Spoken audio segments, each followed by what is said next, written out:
So, you finally have your deck in hand. That sounded worse than I really... So, you have your deck of cards, you're ready to play, but you need to learn some quick strategies or quick combos and some easy ways to improve your chances of winning.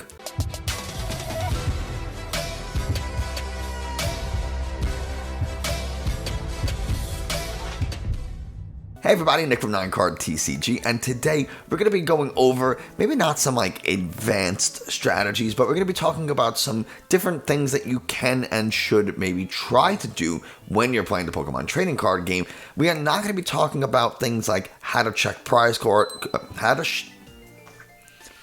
We're not going to be talking about things like how to check prize cards or how to shuffle, because I've already covered those fairly extensively in other videos. So if you want to check them out, I have the links in this video description, and I encourage you to do so.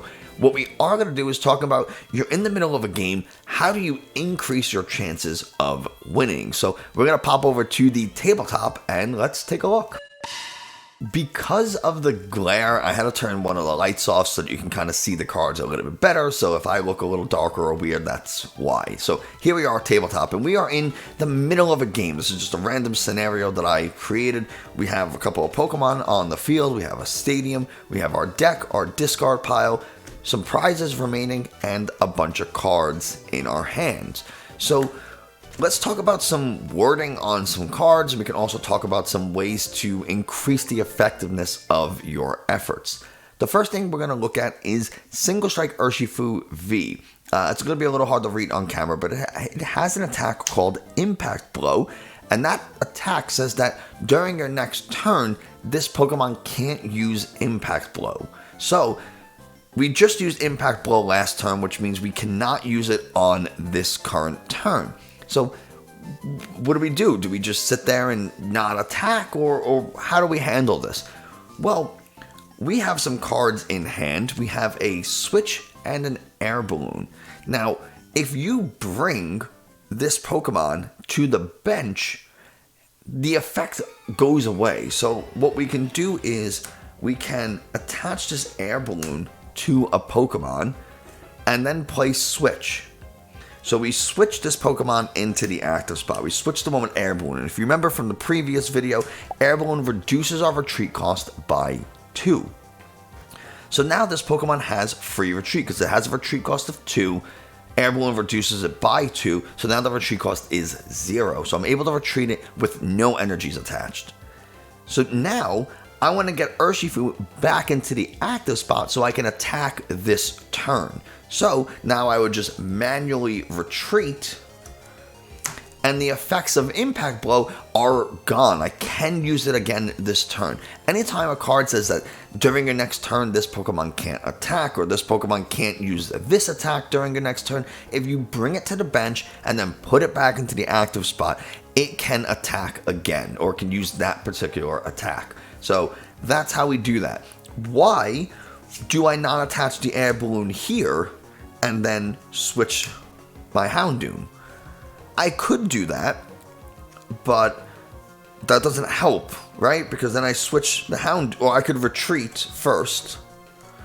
I would retreat and then play Switch and put this back into the active. But I don't want to really do this because with Urshifu in the active, there's a chance that it will get knocked out.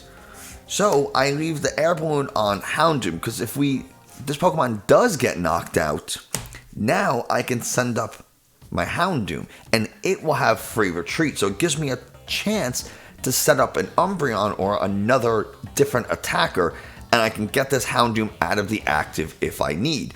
If I put this Air Balloon on Urshifu and it gets knocked out, now I have no choice. I have to send up either a Pokemon that can attack or a Pokemon that I'm just going to kind of sacrifice to get knocked out, because I need to set up this Umbreon or whatever other Pokemon I want to attack with.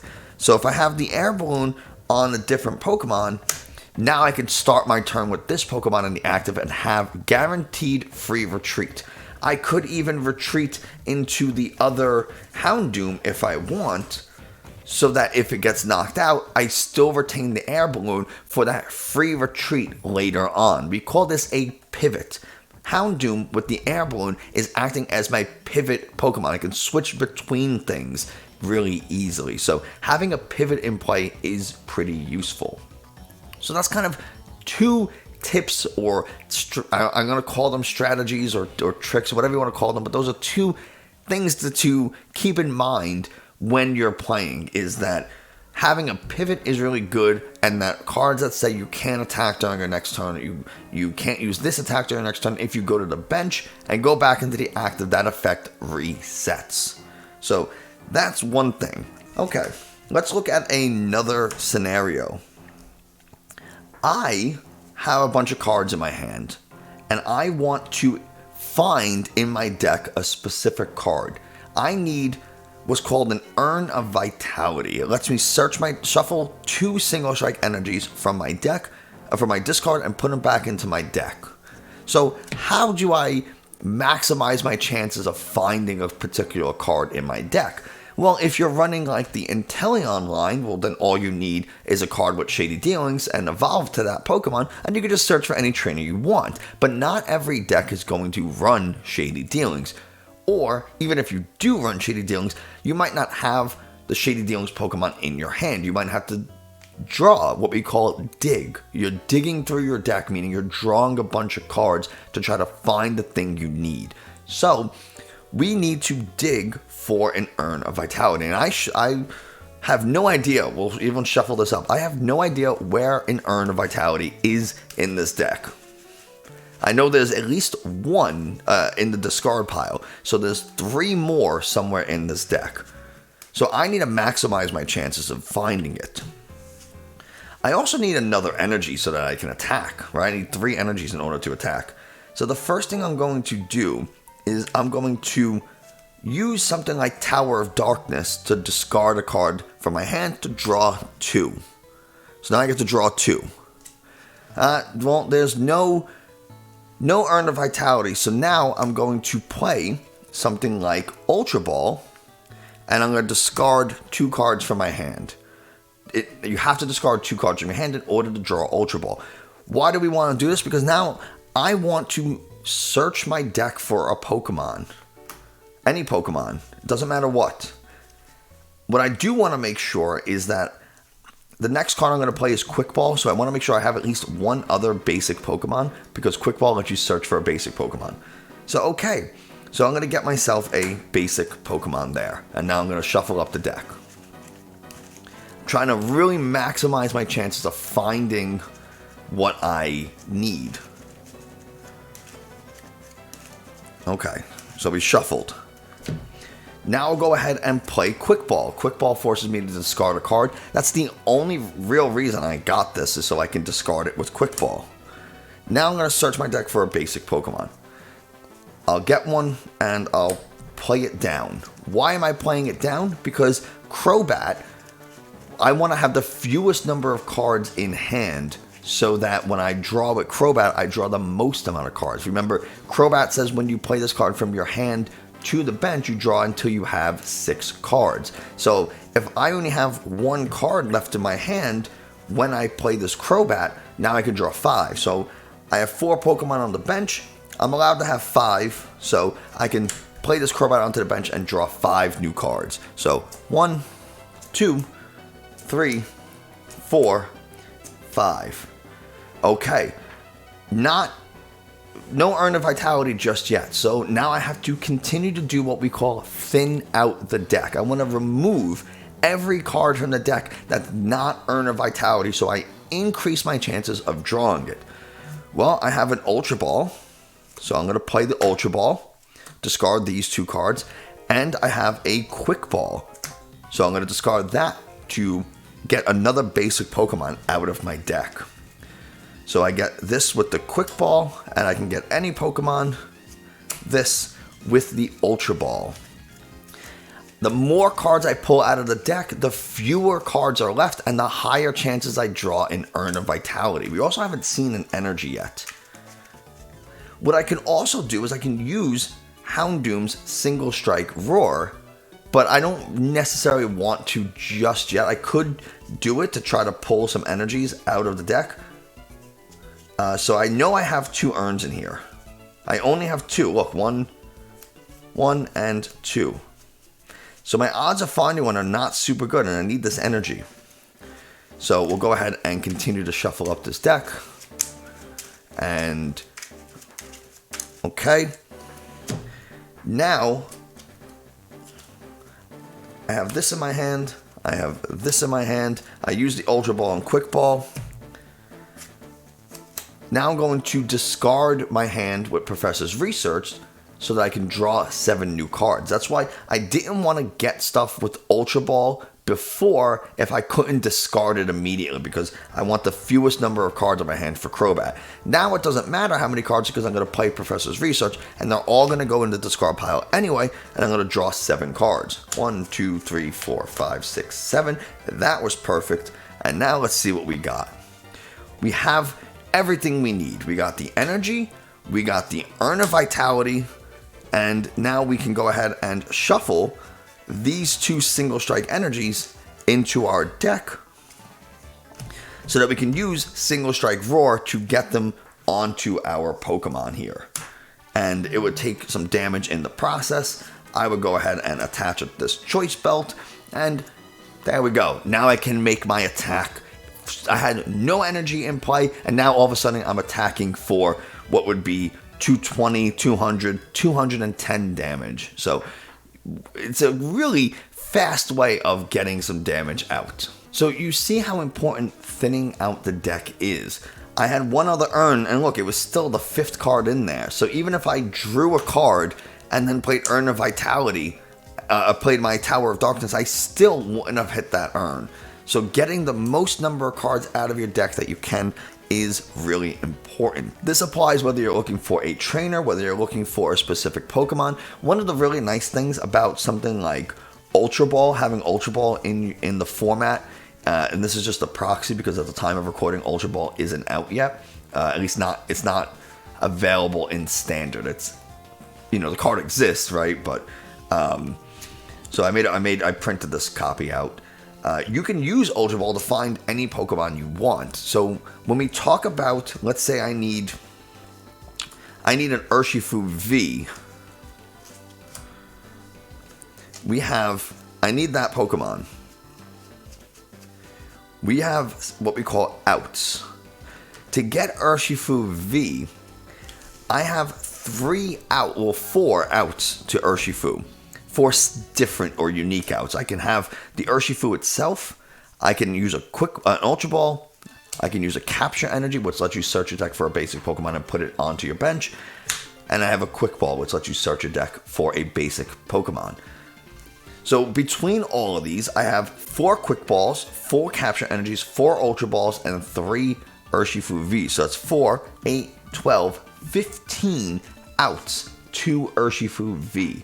So that's a lot of chances, or what we call outs to a particular Pokemon. Getting basic Pokemon out into the field is the easiest. Getting evolution Pokemon like Umbreon VMAX here or Houndoom is a little more challenging. You have fewer outs. It's usually Ultra Ball and then Evolution Incense are your 2 best ways or biggest ways of getting evolution Pokemon. So you have fewer outs to evolution Pokemon than you do basic Pokemon. So keep that in mind for whatever your strategy is. If you rely on having Jolteon on the field, like Jolteon is one of those decks that you really need a Jolteon on the field turn 1. Having a specific number of outs to Jolteon is super important, and based on a little bit of statistics I've seen some people do, it seems like the magic number is 7 between Quick Balls and Capture Energies and stuff like that. You have 4 Jolteons, 4 Quick Balls, and then the Capture Energy is just enough ways to get that Jolteon. I will talk about checking the prizes very briefly because it is really important. Decks like Single Strike Urshifu rely on this Urn of Vitality card. Like I said, it lets you shuffle up to 2 Single Strike energies from your discard into your deck. This is a main component in the gameplay loop of Single Strike. What the real full loop is, Let me just find one. This is the loop. You use Houndoom to get energies from your deck, right? From your deck onto your Urshifu VMAX. You use Urshifu VMAX's Gmax 1 below attack, which forces you to discard those energies. This also works for if you have a different single strike Pokemon and it gets knocked out, or you have to retreat, or whatever the reason, energies get into the discard pile. You then play Urn of Vitality to get those energies from the discard back into the deck so that you can use Houndoom's Single Strike Roar ability to put them back on your Pokemon from the deck. That's the loop that Single Strike does. It's a little inconsistent at times because you're relying on a lot of different pieces, and sometimes you get those pieces at the wrong time. Sometimes those pieces might be prized. So if we grab, 6 cards and we put them down as our prizes, when we start the game, for example, we have let's just find a quick ball. You can do this with anything that searches your deck. It could be one of these. It could be something like this. Anytime you get to search your deck. In Single Strike alone, you have a few cards that can search the deck. So, you search a deck for a basic Pokemon, search a deck for a basic Pokemon, search a deck for any Pokemon, search your deck for a supporter, search your deck for 2 basic Pokemon, search your deck for a dark Pokemon, and any energy. So we have a lot of different ways, just 6 right here, that we can search our deck. We can also search our deck when we use Houndoom's ability. It lets you search your deck for a single strike energy. Well, once you have a card that says search your deck, now I can start to look at everything and count how many of a particular card do I have. In this case, I really need to know how many Urn of Vitalities I have. So I'm going to count out the Urn of Vitalities. And I'm going to say, okay, looks like I have 2 Urn of Vitalities. Here's 2. And do I have any more? Doesn't look like it. I know I'm scrolling through really fast. Okay, I only have 2 Urn of Vitalities, and I know 3 are in the deck, so 1 of them must be prized. And what about my Single Strike energies? I have 4 of those in the deck. So, okay, I go 1, I got 3. That's all my Single Strike energies, so 1 must be prized. So when you're playing, you have to keep track of how many cards that you have. If you have 2 Boss's Orders, and Boss's Orders is pretty important to your strategy for that point in the game or that particular matchup, oh man, I only have 1. So the other one might be prized, depending on how many you have in your deck. Or if you have 3, 2 of them are prized compared to what's in your hand, right? So we know this is my hand. These cards, this is a terrible hand, but whatever. So keeping track of what's in your deck, what's in your prizes, what's in your discard pile is very, very important. We talked a little bit about, and I don't have the deck on hand. I'd have to go downstairs and go get it, so I'm not going to do it. So we're going to pretend that this is a Melanie, and we have a Pokemon here. Let's just pretend we have this Pokemon, and I have a Water Energy. Melanie is a card that lets you attach a water energy from your discard to one of your Pokemon V, and then you draw 3 cards. So what people often do is they will play something like a Quick Ball. I think I just got rid of my fake Melanie here.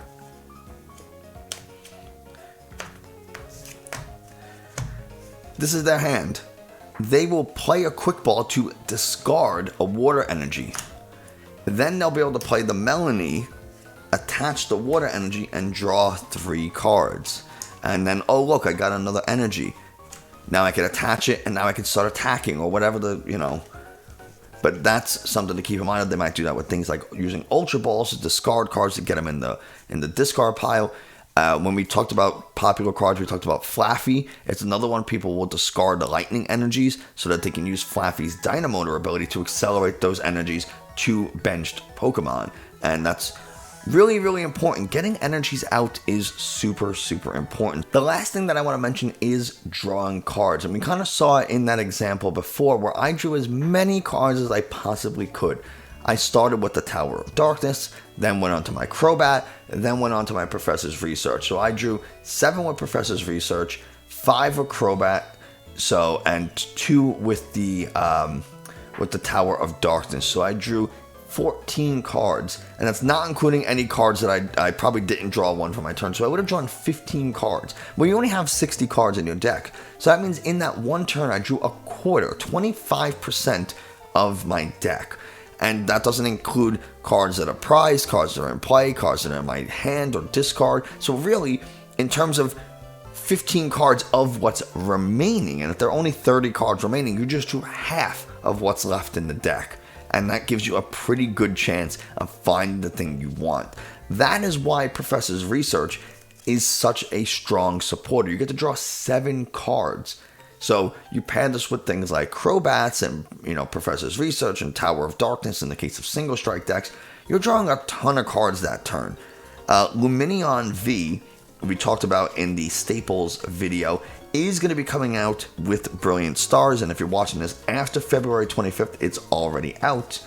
I don't know where my Lumineon went, but it is, here it is. It's a basic Pokemon, which means it's easy to search with Quick Ball and Ultra Ball. You don't want to use Capture Energy on this, because if we remember, the text of Capture Energy says that it goes from the deck to the bench, and this card, very similar to Crobat, says it has to go from your hand to the bench, not from the deck to the bench. So keep that in mind. If you play Capture Energy, and we'll do a quick little example of that. Let me find my Capture Energy. Here it is. If I attach this Capture Energy and I use it to get my Lumineon, it goes directly from the deck to the bench. It never goes into my hand, so the ability does not trigger. If I have this in my hand, I play the Capture Energy. Now, whatever I decide to get from the Capture Energy is irrelevant because this is already in my hand. So now I just play it down. I get to search my deck for any supporter. If I don't have any cards in my hand, I'm going to play Professor's Research and just get a fresh seven cards and be like, okay, now let's start making some moves. Look at all this stuff I can do. I can throw this down. I can throw this down and then use this to draw 2 more cards. And oh, look, now I can get another Pokemon with Ultra Ball, and I can attach an energy here, or if I didn't attach one this turn. You see what I'm saying? There are so many ways of getting cards into your hand, and having the more cards you have, the better, because it gives you a chance to make more plays. A card we didn't talk about a ton is Marnie. Marnie's such an annoying card, and I know I briefly touched on it, but one of the reasons Marnie is so strong is because it has the ability to disrupt your opponent. Your opponent plays a card or an effect that lets them put some cards into their hand, and then their turn ends. Well, you know that they're going to have those cards in their hand, so you play Marnie. Now they're forced to shuffle their hand and put it at the bottom of their deck, which means those cards are now the furthest away from being accessible that they could possibly be, aside from being in the discard pile. I mean, and then they draw only 4 cards, so they can go from having like this huge 20 card hand or however many this is. You play Marnie, and now they're stuck with just 4, and maybe those 4 are really good, maybe those 4 are really useless. You combine Marnie with something like Path to the Peak, and now you can't even play Crobat or Lumineon to use their abilities to find a new draw supporter with Lumineon, or to just draw new cards with Crobat, because Path to the Peak prevents Pokemon with rule boxes from having their abilities used. So you can play Marnie, throw down a Path to the Peak, and now your opponent is potentially stuck with just 4 cards, 5 after they draw for their turn. Doesn't give them a ton of options. I mean, maybe sometimes you get Marnie into decent hands, but it's never happened to me. So, this Marnie is very, very useful, especially when you know your opponent has cards in their hand that they want to use. They play a card that gets from their discard pile back into their hand. Well, then you just Marnie it away on your next turn. Say, okay, well, now you don't have it anymore. An example of something like that is Sylveon. Sylveon V has the Dream Gift ability, which lets the person search their deck for an item card and put it into their hand. However, when you use it, your turn ends. So if they search for like an Evolution Incense or a Quick Ball, an Ultra Ball, whatever they search for, you say, okay, bye, now you don't have it anymore. So knowing when to play Marnie is really important. I would not want to Marnie my opponent if they only have 2 cards in their hand or 1 card in their hand. Why? Because now they're going to get more. They're going to have more cards in their hand, and it's more likely that they're going to be able to make a play. The only time I would absolutely Marnie someone when my opponent has 2 cards in their hand is if I have a terrible hand and I have to Marnie because I have nothing to do and I need to make a play. And that's something to really keep in mind. Did your opponent play a supporter last turn? Did they attach any energies last turn? Did they bench any new Pokemon? Did they what did they do? Did they have a stadium in play? Did they, retreat a Pokemon? Did they have to switch their active with the bench Pokemon and make a sacrifice to keep their V from getting knocked out? These are all things you really want to pay attention to, because if my opponent didn't play a supporter and they didn't attach any energies, or it seems like they're really not doing much. Maybe all they did was just attach an energy like this, and then they say, okay, my turn's over. They didn't really do much, which means their hand might be dead. So if their hand is dead, they're not doing anything. Even if they do have 4 or 5 cards in their hand, if they're not doing anything, I probably don't want to Marnie them, because then there's a chance that we'll get rid of these bad cards that they don't want, put them at the bottom of the deck, and now they can draw 4 new cards, and all of a sudden, now they can start making moves. Look, now they have this Houndour, they can play Piers, and they can, search their deck for stuff, and then Ultra Ball, Quick Ball away, and get more Pokemon out. It's like, all that because you Marnied them because you weren't paying attention to what they were doing. Knowing when to make plays and what order to do things is very important. And honestly, that's something that kind of just comes with experience and being in different scenarios. Depending on, maybe if I didn't have the Ultra Ball, I might not have played Tower of Darkness first because I wouldn't have had a way to get those cards out of my hand. So it really is going to come down to what that specific situation is, which is why we're not going over sequencing in a ton of detail. You really just get that as you play. That's going to do it for us today. I'm sorry about all the autofocus on the camera for the overhead. It's super annoying. It was irritating me. It was distracting me. So I can only imagine how you feel. But if you enjoyed this video, please give it a thumbs up, like, comment, subscribe, all that kind of stuff. Tells YouTube this is a good video, good channel, and other people should watch it. I hope you found this a little informative. If you have specific questions, please feel free to ask. I'm happy to answer anything in the comments. That's going to do it for us today. Thanks so much, and I will see you next time.